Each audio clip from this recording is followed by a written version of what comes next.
আপু একটা কথা বলি, আমাদের ছোট ইউজারদেরকে তুমি রিপ্লাই ভিডিও দাও না, না হলে আমি তোমাকে ফলো করি, অনেক কিউট কিউট কমেন্ট করি, তাহলে রিপ্লাই ভিডিও দাও না প্লিজ প্লিজ প্লিজ। আসলে আমি এই কয়দিন সময়ই পাচ্ছি না, আমি এই কয়দিনে শনি এত পরিমাণ বিজি। তোমরা দেখো না যে এখন আমি গানও দিতে পারছি না, মানে তোমাদের রিকোয়েস্টের গানগুলো আমি এখন দিতে পারছি না।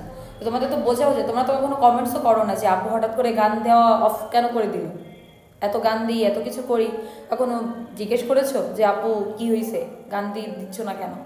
কখনো একটু জিজ্ঞেস করো না তোমরা।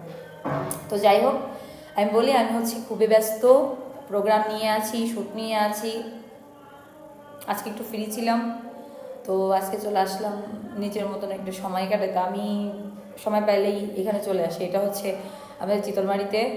আর আবদুল্লাহ ক্যাফে, না ক্যাফে আবদুল্লাহ নামের একটা রেস্টুরেন্ট আছে, ওখানে আসি নিজের মতো করে একটু সময় স্পেন্ড করে চলে যাই। আর মাঝে মাঝে তোমাদের দু একটা ভিডিও দেই। তো ফ্রি যখন হব তখন অবশ্যই অবশ্যই তোমাদের রিপ্লাই করবো। Thank you.